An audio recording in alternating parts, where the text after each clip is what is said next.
Welcome again. આજે start કરીશું આપણે ઉપગણ. તો ઉપગણ, ઉપ એટલે શું કે એક ગણનો પાર્ટ, એક ભાગ, બરાબર. કે ગણ આપ્યો હોય એનો એક ભાગ લઈએ આપણે તો શું કહેવાશે? ઉપગણ. ફોર એક્ઝામ્પલ હું તમને એવું કહું કે તમારી સ્કૂલના તમામ વિદ્યાર્થીઓનો ગણ, બરાબર. એટલે કે તમારી સ્કૂલમાં જેટલા પણ વિદ્યાર્થીઓ છે સ્ટાન્ડર્ડ 1 થી લઈને સ્ટાન્ડર્ડ 12 સુધીના દરેક વિદ્યાર્થીઓ આવી જશે એની અંદર. ઓકે. હવે હું એવું કહું કે ગણ બી જે છે એ તમારી ક્લાસના 11th સાયન્સના સ્ટુડન્ટ્સનો ગણ છે, બરાબર. હવે એ જે 11th સાયન્સના સ્ટુડન્ટ છે, બરાબર, એ તો જે તમામ વિદ્યાર્થીઓનો ગણ છે એની અંદર ઓલરેડી આવવાના છે. ઓકે. એટલે શું થયું કે જે તમામ વિદ્યાર્થીઓનો ગણ હતો એનો જ એક ભાગ બન્યો, બરાબર, 11th સાયન્સના સ્ટુડન્ટનો ગણ. તો એ બી જે ગણ છે એ સબસેટ ઓફ એ થવાનો, બરાબર. બી ગણ જે છે એ એના અંદર આવેલો છે. ઓકે. બીજું એક્ઝામ્પલ લઈએ આપણે. તો ગણ એ લઉં છું હું. ગણ એ is equal to એના ઘટકો લઉં 1 2 3 4 5 6 અને ગણ બી ના આપું છું. બી બરાબર શું લીધું આપણે? ગણ 1 2 3 4 5 6. હવે હું ગણ એ લઉં. એ બરાબર એના ઘટકો લઈશ 3 4 5, બરાબર. તમારું ગણ બી જે છે એમાં 1 2 3 4 5 6 ઘટકો છે અને ગણ એ ની અંદર 3 4 5. તો 3 4 5 જે ઘટક છે એ ગણ બી ના અંદર આવેલા છે, બરાબર. માટે ગણ એ ઇઝ સબસેટ ઓફ બી લખાશે. શું લખાશે? ગણ એ સબસેટ ઓફ બી. શા માટે? કારણ કે ગણ એ ના દરેક ઘટક શામાં આવેલા છે? ગણ બી ની અંદર. માટે આના પરથી ઉપગણની વ્યાખ્યા શું થશે કે જો ગણ એ ના પ્રત્યેક ઘટક ગણ બી ના પણ ઘટક હોય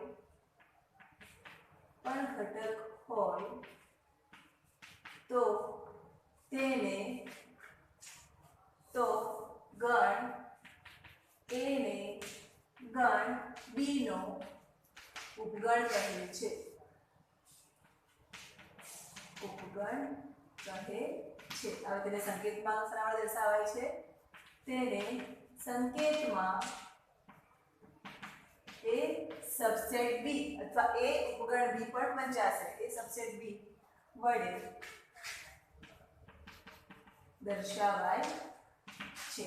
હવે સપોઝ હું એવું લઉં કે C is equal to 8 7 9, બરાબર. હવે 8 7 9 જે છે એ ગણ બી ના અંદર આવે છે કે નહીં એ આપણે ચેક કરીએ. તો 8 7 9 છે તો આની અંદર કોઈ પણ તમારું 8 7 કે 9 નથી આવેલું ઘટક, બરાબર. માટે અહીં C does not subset of B. Does not subset, sorry, belongs to લખાયું છે. Does not subset of B. એનો મતલબ શું કે C ના જે દરેક ઘટકો છે એ ગણ B ના અંદર આવેલા નથી. જો એવું લખવું હોય, દર્શાવવું હોય આપણે તો C does not subset of B એવું લખાશે. ઓકે. હવે આ જ વ્યાખ્યાને હું બીજી રીતે લખીશ. ઉપગણની વ્યાખ્યાને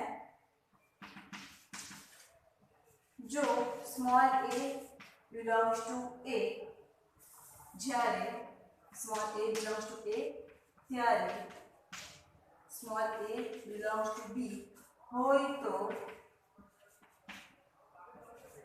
a સબસેટ ઓફ b. જો ઉપગણની વ્યાખ્યા છે એને આપણે બીજી રીતે લખી છે. જો કોઈ નવું નથી કર્યું. શું લખ્યું છે કે જ્યારે small a belongs to a ત્યારે small a belongs to b હોય તો શું થાય? a subset of b. એટલે કે a જે a ના અંદર ઘટક આવેલા હોય એ b માં પણ જો આવેલા હોય તો શું કહેવાશે? a સબસેટ ઓફ b, બરાબર. અને જો લખવું હોય તો આ રીતે લખાશે. જો a belongs to a તો b belongs to b implies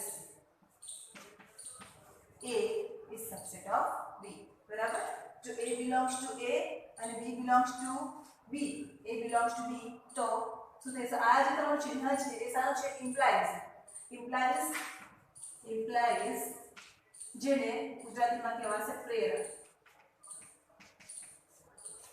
જો તો બરાબર કે જો a belongs to a અને a belongs to b હોય તો શું મળે છે? a is subset of b. બરાબર આ ખાસ યાદ રાખવાનું છે આ તમારું શું થશે ઇમ્પ્લાઇઝ બરાબર અને શું કહેવાય છે આ ચિહ્ન છે તમારું એ પ્રેરક છે ઓકે હવે સપોઝ જે તમારી આ ઉપગણની વ્યાખ્યા છે બરાબર એમાં શું થયું કે એ ના જે ઘટક છે એ બી માં તો આવેલા જ હોય પરંતુ બી ના બધા ઘટક એ માં આવેલા હોય એવું જરૂરી નથી બી માં ઘટક કદાચ આવેલા પણ હોય ક્યાં તો બધા ઘટક ન પણ આવેલા હોય બરાબર સપોઝ જો બી ના દરેક ઘટક પાછા એ માં આવેલા હોય જો એ ના દરેક ઘટક ગણ બી માં આવેલ હોય તેમજ ગણ બી ના દરેક ઘટક ગણ એ માં આવેલા હોય તો એ અને બી કેવા તમારા સમાન ગણ થવાના તો એ અને બી સમાન ગણ થશે બરાબર શું છે કે એ ના બધા ઘટક બી માં આવેલા છે એટલે એને શું લખાય એ ઇઝ સબસેટ ઓફ બી આ તમારી વ્યાખ્યા છે જો એને આપણે જ્યાં તમારું વિધાન લખેલું છે જો આપણે ગાણિતિક રીતે લખવું તો આ રીતે લખાશે કે જો એ સબસેટ ઓફ બી એટલે કે એના દરેક ઘટક બી માં આવેલા છે અને બી ઇઝ સબસેટ ઓફ એ બરાબર આવું હોય તો શું થાય a is equal to b આ શું છે ડબલ ઇમ્પ્લાઇઝ જેને કહેવાય છે દ્વિપ્રેરણ ઇંગ્લિશમાં કહેવાય છે ડબલ ઇમ્પ્લાઇઝ ઓકે અને આનો મતલબ શું થાય છે તો અને તો જ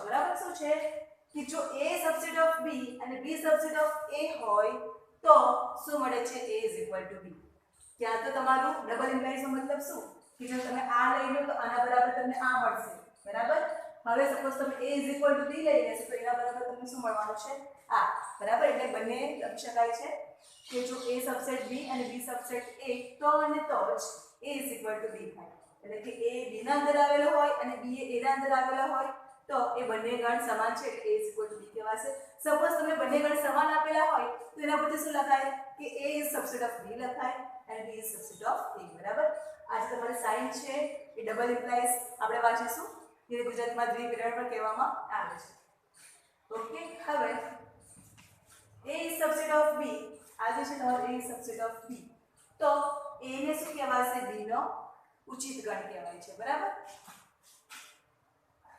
a subset of b માં a ના દરેક ઘટક ગણ b માં આવે હોવાથી a ને ગણ b નો ઉચિત ઉપગણ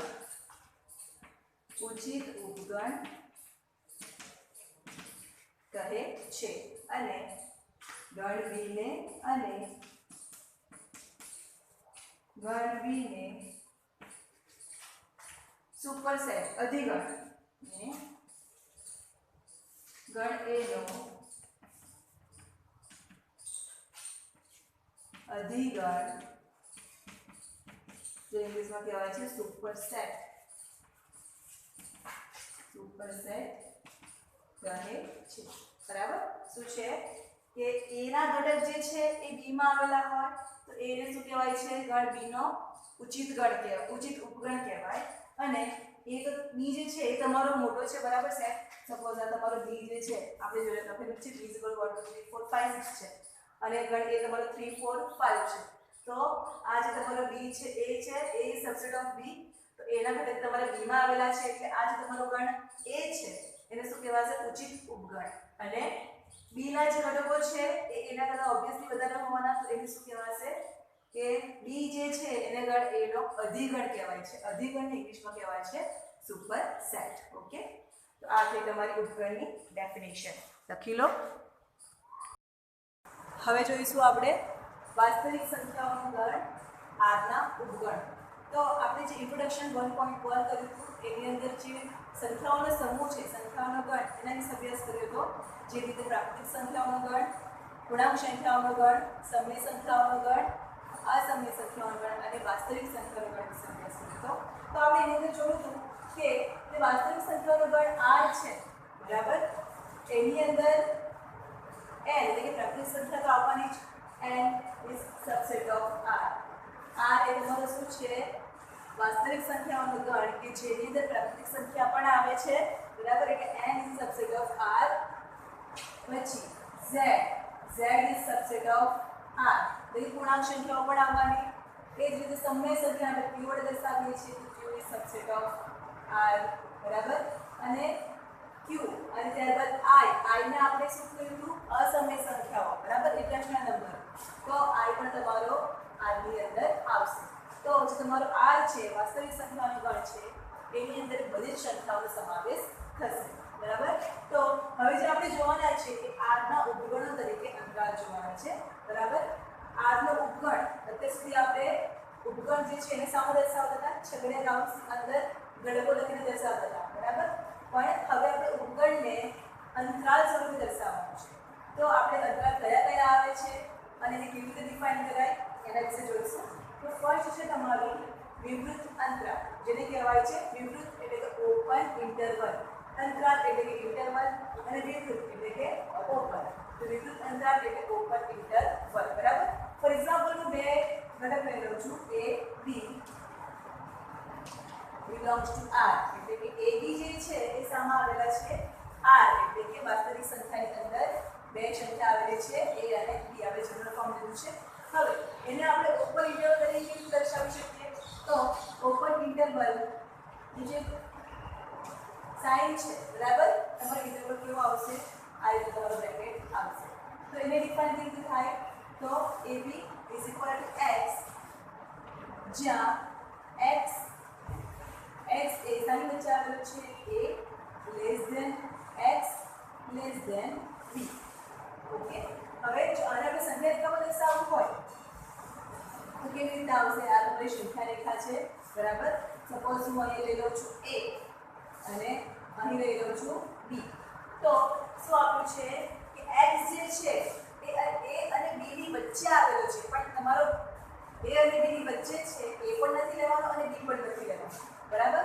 તો જે નથી લેવાનું ત્યાં આપણે ખાલી રાઉન્ડ કરીશું, a અને b નથી લેવાના આપણે, બરાબર. હવે એના સિવાય જે બાકી એની વચ્ચે આવેલા છે એ બધી સંખ્યાઓ આપણે લેવાની છે. તો આ તમારી જે સંખ્યા રેખા છે એમાં a અને b સિવાયના જે વચ્ચેની સંખ્યાઓ છે એ તમારી આ ઇન્ટરવલની અંદર આવશે. આપણે એક્ઝામ્પલ દ્વારા સમજીશું તો ખરેખર આવશે. સંખ્યા લઈ લો a b ની જગ્યા પર, તો એના ઇન્ટરવલ લખીશું 3 8, બરાબર. તો 3 8 માં શું લખાશે કે x, જ્યાં 3 is less than x less than 8. આનો મતલબ શું કે x જે છે એ 3 અને 8 ની વચ્ચે આવેલો છે. 3 પણ નથી લેવાનો અને 8 પણ નથી લેવાનો. હવે જો સંખ્યા રેખા પર હું દર્શાવું તો સંખ્યા રેખાની ઉપર આ તમારું 0 આવશે અને આપણે તમારી બધી ધન સંખ્યા આવવાની. 1 2 3 4 5 6 7, પછી થઈ જશે 8, આગળ આવશે 9, બરાબર. આ બધું તમારી માઇનસ સંખ્યા. ઓકે, આ તમારી સંખ્યા રેખા છે, બરાબર. હવે 3 x એ શું છે? 3 અને 8 ની વચ્ચે આવેલી સંખ્યાઓ છે, બરાબર. એટલે કે 3 નથી લેવાના. જે આપણે નહીં લેવાનું હોય એને આપણે ખાલી રાઉન્ડ કરીશું, બરાબર. અને 8 પણ નથી લેવાના એટલે એને આપણે ખાલી રાઉન્ડ કરીશું. અને 3 અને 8 ની વચ્ચેની બધી સંખ્યાઓ લેવાની છે, બરાબર. એટલે બધી સંખ્યાઓ આવશે. શા માટે બધી સંખ્યાઓ? કેમ? કારણ કે તમારા a દિશામાંથી સામા લીધા છે આપણે r માંથી લીધા છે. a દિશામાં આવેલા છે r, એટલે વાસ્તવિક સંખ્યાની અંદર આવેલા છે. અને વાસ્તવિક સંખ્યાઓમાં પૂર્ણાંક સંખ્યા, અપૂર્ણાંક સંખ્યા, સમય સંખ્યા, અસમય સંખ્યા બધી સંખ્યાઓ આવે છે. માટે તમારું ખાલી 4 5 6 7 નહીં આવશે. બધી સંખ્યાઓ જે 3 અને 8 ની વચ્ચે આવેલી છે બધી સંખ્યાઓનો સમાવેશ થશે. ઓકે, આ તમારો વિવૃત અંતરાલ, જેને કહેવાય છે ઇંગ્લિશમાં ઓપન ઇન્ટરવલ. ઓપન ઇન્ટરવલને આ રીતે લખાય છે. ઓકે, હવે જોઈશું આપણે સમવૃત્ત અંતરાલ. સેકન્ડ છે સમવૃત્ત અંતરાલ, જેને ઇંગ્લિશમાં કહેવાય છે ક્લોઝડ ઇન્ટરવલ. Closed interval. હવે જો આપણે AB ના સ્વરૂપમાં લખવું હોય તો આ રીતે લખાશે. ક્લોઝડ ઇન્ટરવલના જે કાઉન્ટ્સ છે તમારે આ રીતે આવશે x જ્યાં a greater or equal to x greater or equal to b. હવે શું થયું તમારું? હવે a અને b તો લેવાના જ છે પણ એના વચ્ચેની બધી કિંમત પણ લેવાની છે. તો આપણે આ 3 8 માટે જ જોઈ લઈએ. તો આ છે તમારું 3 8 બરાબર x જ્યાં 3x જે છે 3 greater or equal to x greater or equal to 8 છે બરાબર. હવે આપણે સંખ્યા રેખા પર દર્શાવીએ તો આ પ્રમાણે આવશે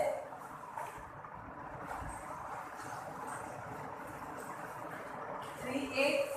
હવે શું છે કે 3 અને 8 ની વચ્ચેની સંખ્યાઓ તો બધી લેવાની જ છે પરંતુ આપણે 3 અને 8 નો પણ સમાવેશ કરવાનો છે એની અંદર. આ તમારું સૌથી અંતરાલનું બરાબર સંખ્યા રેખા ડિફાઇન થશે. આ તમારું 0 1 2 3 4 5 6 આ 7 8 અને આ તમારું 9 બરાબર. આ સાઈડ બધી નેગેટિવ પૂર્ણાંક આવશે. હવે શું આવ્યું છે કે x જે છે એ કોની કોની વચ્ચે છે તો 3 અને 8 ની વચ્ચે પરંતુ 3 is less than or equal to x છે એટલે કે x ની વેલ્યુ 3 પણ છે બરાબર 3 પણ છે એટલે આપણે રાઉન્ડ તો કરીશું પણ કેવું ભરેલું. એનો મતલબ શું કે 3 પણ આપણે લેવાના છે. ઓકે અને less than or equal to 8 છે એટલે કે આપણે 8 તો રાઉન્ડ કરીશું પણ એ પણ કેવું ભરેલું. શા માટે? કારણ કે 3 અને 8 બંનેને આપણે લેવાના છે અને એની વચ્ચે તો ખરું જ એટલે કે 3 અને 8 ની વચ્ચેની જેટલી પણ સંખ્યાઓ આવેલી છે એ બધી સંખ્યાઓનો સમાવેશ એની અંદર થશે બરાબર. તો અહીંયા પછી આ શું લખાશે તમારું કે 3 8 આ તમારું શું બનશે ક્લોઝડ ઇન્ટરવલ બરાબર સંયુક્ત અંતરાલ. એટલે ડિફાઇન કેવી થશે x જ્યાં 3 is equal to x is equal to 8. Okay x ની કિંમત 3 અને 8 અને એની વચ્ચે આવેલી છે બરાબર. હવે જોઈશું આપણે સમૃદ્ધ વિવૃત અંતરાલ. અને વિવૃત સમૃદ્ધ અંતરાલ જોઈ લઈએ. વિવૃત સમૃદ્ધ અંતરાલ. વિવૃત એટલે શું તો ઓપન, સમૃદ્ધ એટલે શું તો close. Open close interval. Okay હવે જોઈ લઈએ આપણે. ફર્સ્ટ આપણે એની માટે જ લખીશું દરેકની અંદર. તો વિવૃત એટલે તમારું શું આવવાનું ઓપન એટલે આ તમારો a ઓપન બરાબર. પછી છે સમૃદ્ધ એટલે કે b જે છે તમારો ત્યાં ફ્લો થાય છે સમૃદ્ધ અંતરાળ બરાબર. એટલે આ તમારું ચિહ્ન આવશે તો ઇઝ ઇક્વલ ટુ આ બ્રેકેટ બરાબર. હવે આને જો ડિફાઇન કરવું હોય તો x જ્યાં હવે a આપણે શું છે તો ઓપન છે એટલે કે એ તમારે નથી રહેવાના તો a is less than x. હવે b ના બાજુમાં શું છે તો ક્લોઝડ ઇન્ટરવલ એટલે કે આપણે b નો પણ સમાવેશ કરવાનો છે એટલે x less than or equal to b લખાશે. સમજાય છે તમને?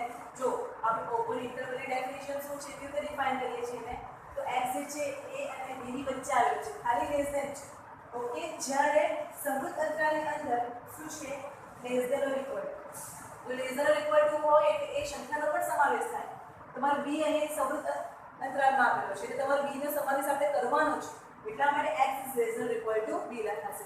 હવે જો આપણે સંખ્યામાં લખવું હોય 3 8 માટે જ લખીએ તો આ તમારો 3 8 x જ્યાં 3 is less than x less than or equal to 8. એટલે હવે સંખ્યા રેખામાં શું થવાનું તમારું આ તમારી સંખ્યા રેખા છે આ 0 1 2 3 4 5 6 7 8. ઓકે હવે 3 જે છે લેસ ધેન x છે less than or equal to નથી મતલબ 3 તમારે લેવાના નથી એટલે તમારું ખાલી રાઉન્ડ આવશે અને x is less than or equal to 8 એનો મતલબ શું કે રાઉન્ડ કરવાનું છે પણ કેવું ભરેલું એટલે કે 8 તમારું આવશે અને 3 અને 8 ની વચ્ચેની દરેક સંખ્યાઓ આવશે બરાબર. આ રીતે તો એને શું કહેવાશે વિવૃત સમૃદ્ધ અંતરાલ જે ઇંગ્લિશમાં કહેવાય છે ઓપન ક્લોઝ ઇન્ટરવલ. બધી સમજ તમારું શું છે આ ઓપન ઇન્ટરવલ છે. જો ઓપન ઇન્ટરવલ હોય તો જ્યાં તમારું જે સંખ્યા છે એ આપણે લેવાની નથી બરાબર. હવે 8 તમારું શું આપ્યું છે બાજુમાં ક્લોઝ ઇન્ટરવલ એટલે કે 8 તમારે લેવાના છે બરાબર અને 3 અને 8 ની વચ્ચે તમામ સંખ્યાઓ આપણે લેવાની છે. હવે ફોર લાસ્ટ સમૃદ્ધ વિવૃત અંતરાલ, જેને કહેવાય છે ક્લોઝડ, ઓપન, ઇન્ટરવલ. બરાબર. હવે એડી માટે લખીશું તો હવે સમૃદ્ધ છે એટલે એ આગળ તમારું આ મોટો બ્રેકેટ આવશે બી, ઓપન ઇન્ટરવલ. બરાબર. ઇઝ ઇક્વલ ટુ એક્સ, જ્યાં એક્સ હવે ક્લોઝ ઇન્ટરવલ છે એટલે less than equal to, sorry, એ તમારું લેસ ધેન ઇક્વલ ટુ આવશે અને ઓપન ઇન્ટરવલ બી પાસે છે એટલે બી તમારું ફક્ત લેસ ધેન. બરાબર. હવે સંખ્યા માટે લખીશું તો આ 3 8 એક્સ, જ્યાં 3 less than equal to x, less than 8. હવે તમને આઈડિયા આવી ગયો હશે કે હવે આપણે સંખ્યા રેખા પર કેવી રીતે દર્શાવવાનું. બરાબર. ત્રણ આગળ તો શું છે? Close interval 3 less than equal to x છે એટલે 3 ની વેલ્યુ તમારી આવવાની. બરાબર. 0 1 2 3 4 5 6 7 8 9. તો 3 લેવાના છે એટલે ત્યાં રાઉન્ડ કરી દઈએ. ઓકે. અને 3 આપણે લેવાના છે એટલે શું આવશે? બરાબર. ઘરેલું રાઉન્ડ આવશે. અને x ની વેલ્યુ શું છે? 8 નથી લેવાની આપણે, તો ત્યાં આપણે ખાલી રાઉન્ડ કરી દઈએ. ઓકે. હવે આપણે 3 લેવાના છે અને 3 અને 8 બધી સંખ્યાઓ લેવાની છે. તો આ તમારી સંખ્યા રેખા આ પ્રમાણે આવશે, જેની અંદર આપણે 3 લેવાના છે કારણ કે 3 less than equal to x આપ્યું છે એટલે 3 અને 8 ની વચ્ચેની તમામ સંખ્યાઓ કે જેની અંદર 8 નો સમાવેશ થશે નહીં. તો આ થયું તમારું સમૃદ્ધ વિવૃત અંતરાલ, જેને ઇંગ્લિશમાં કહેવાય છે ક્લોઝડ ઓપન ઇન્ટરવલ. ઓકે. તો આ થયા તમારા કેપિટલ આર એટલે કે વાસ્તવિક સંખ્યાઓના અવગણો તરીકે અંતરાલ. લખી લો. હવે આપણે જોઈશું ઘાતગણ, જેને ઇંગ્લિશમાં કહેવાય છે પાવર્સ. સપોઝ એક ગણ લઈ લો a ઇઝ ઇક્વલ ટુ, એના ઘટકો છે 2 3. બરાબર. હવે આ ગણ જે છે એના હું ઉપર લખીશ તો ફર્સ્ટ તમારું ઉપરમાં શું આવે? ખાલી ગણ. દરેક ગણનો ઉપર છે કે 5 તમારો આવશે. ઓકે. પછી જે તમારો ઘટક 2 આપેલો છે એટલે 2 તમારો ઉપર થવાનો. બરાબર. પછી ઘટક તમારો 3 છે એટલે 3 તમારો ઉપર આવશે. અને ગણ પોતે પણ પોતાનો ઉપગણ હોય તો તમારું 2 3 પણ ગણ એટલે ઉપગણ થશે. તો આ શું થયા? એના ઉપગણ, એના ઉપગણો. બરાબર. હવે એના ગણ એ જે છે એના ઉપગણો દ્વારા જે ગણ બને છે એને શું કહેવાય છે? ઘાતગણ. બરાબર. શું કહેવાય? ઘાતગણ કહેવાય. ઓકે. અને ઘાતગણને શું કહેવાય છે? પાવર સેટ, જેને p ઓફ a વડે દર્શાવાય છે. ઘાતગણની વ્યાખ્યા આ પ્રમાણે આવશે કે જો ગણ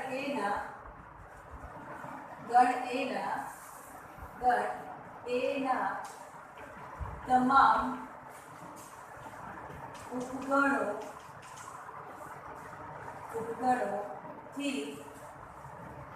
ઉપગણોથી બનતા ગણને ગણ એનો ઘાતગણ કહે છે, જેને p ઓફ a વડે દર્શાવાય છે. p ઓફ a એટલે કે પાવર ઓફ a. બરાબર. ઘાતગણ એટલે પાવર સેટ કહેવામાં આવે છે. વ્યાખ્યા શું લખી આપણે? ગણ a ના તમામ ઉપગણોથી બનતા ગણ. તો આ બધા શું છે? ગણ a ના ઉપગણ. એનાથી જે ગણ બને છે એને શું કહેવાય છે? કે ગણ a નો ઘાતગણ. એ ઘાતગણને સરળ દર્શાવાય છે p ઓફ a. બરાબર. તો આ ગણ a છે તમારો. ગણ a તમને આપ્યો હોય 2 3, એના પરથી તમારો ઘાતગણ p ઓફ a એ તમારે શું આવશે? કે એના ઉપગણોનો ગણ. તો એના ઉપગણ કયા કયા છે? તો 5 2 3 2 3. ઓકે. આ તમારો શું છે? શું થવાનો? કે એના તમામ ઉપગણોથી બનતો જે ગણ છે એને શું કહેવાશે? ઘાતગણ, p ઓફ a. ઓકે. હવે અગર રીતે લખવું હોય તો આ તમારું શું આવશે? p ઓફ a ઘાતગણની સંખ્યા કેટલી? બરાબર. તો 2 બરાબર. તો લખી દેવાના આપણે. અને કેટલા ઘટકો આપ્યા છે? 2. 2 ની ઘાત તમારી આવશે 2 ઇઝ ઇક્વલ ટુ 4. તો તમારું ઘાતગણ છે એના ઘટકની સંખ્યા કેટલી છે? તો 4. 1 2 3 4. બરાબર. હવે આપણે વ્યાપક સ્વરૂપે લખીએ. વ્યાપક સ્વરૂપ એટલે કે આને લખવા માટે n of p of a. n of p of a નો મતલબ શું? કે p ઓફ a ના ઘટકોની સંખ્યા કેટલી છે? Number of p of a એટલે કે ઘાતગણ જે છે એના ઘટકો કેટલા છે? તો તમારા શું આવવાના? 4. બરાબર. હવે વ્યાપક સ્વરૂપ જોઈએ તો જો n of a નો મતલબ n of a is equal to m, તો આનો મતલબ શું? n of a એટલે કે a ના અંદર કેટલા ઘટકો આપેલા છે, નંબર ઓફ a ના ઘટકો, બરાબર. a તમારા કેટલા છે? અહીં 2 છે. તો એને શું લીધું છે આપણે? m સ્વરૂપ લીધું છે. જો n of a is equal to m, તો n of power of a એટલે કે તો જો a નો ગણ a જે છે એના જો m ઘટકો હોય તો એનો પાવર સેટ જે છે, બરાબર, ઘાત ગણ, તો એના કેટલા ઘટકો આવશે? 2m, બરાબર. આપણે શું કર્યું? આ જે બે ઘાત છે સાની લખી આપણે, બે ઘટકો આવેલા છે એ, બરાબર. 2m લખાશે. કેવી રીતે આવ્યું એ જોઈએ, બરાબર. તો n of a is equal to m, બરાબર. તો આ તમારું ધારો કે આ એક્ઝામ્પલ સાથે કમ્પેર કરીએ આપણે, તો આ નંબર ઓફ a તમારા કેટલા હતા? 2, બરાબર. તો n of p of a તમને શું મળ્યું?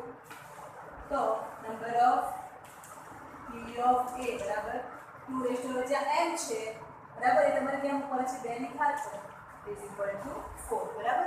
સપોઝ તમને કોઈ ગણ આપ્યો હોય b is equal to 1 2 3, બરાબર. તો નંબર ઓફ b તમારા શું થવાના? નંબર ઓફ b કેટલા છે તમારા? નંબર ઓફ b તો 3 ઘટક આપેલા છે, બરાબર.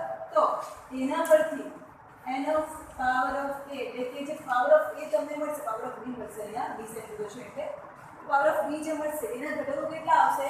તો 2 એનું 4 દુ 8, બરાબર. ટોટલ એના ઘટક કેટલા આવશે? 8. કેવી રીતે? નંબર 5 1 2 5 1 2 3, આ 4 ઘટક તમારે એ જ આવી રહ્યા, બરાબર. પછી તમે સેટ લખશો કે 1 2 1 3 અને 2 3, પછી પાછું પોતે સેટ તો કરો જ 1 2 3 4 5 6 7 8, બરાબર. તો આ રીતે તમારા કોન્ફિગરેશન આપણે શોધી શકીએ છીએ. આગળ છે સાર્વત્રિક ગણ. એ તો આપણે જાણીએ જ છીએ, સાર્વત્રિક ગણને આપણે u વડે દર્શાવીએ છીએ, બરાબર. તો તમામ ઉપરનો જે ગણ હોય, જે મોટો તમને સેટ આપ્યો હોય કે જેમાં દરેક વસ્તુનો સમાવેશ થતો હોય, એ તમારે શું છે? સાર્વત્રિક ગણ. ઓકે. તો આ તમારું ઇન્ટ્રોડક્શન એક્સરસાઇઝ 1.3. કાલે મળીશું, ત્યાં સુધી પ્રેક્ટિસ કરતા રહેજો. આવજો.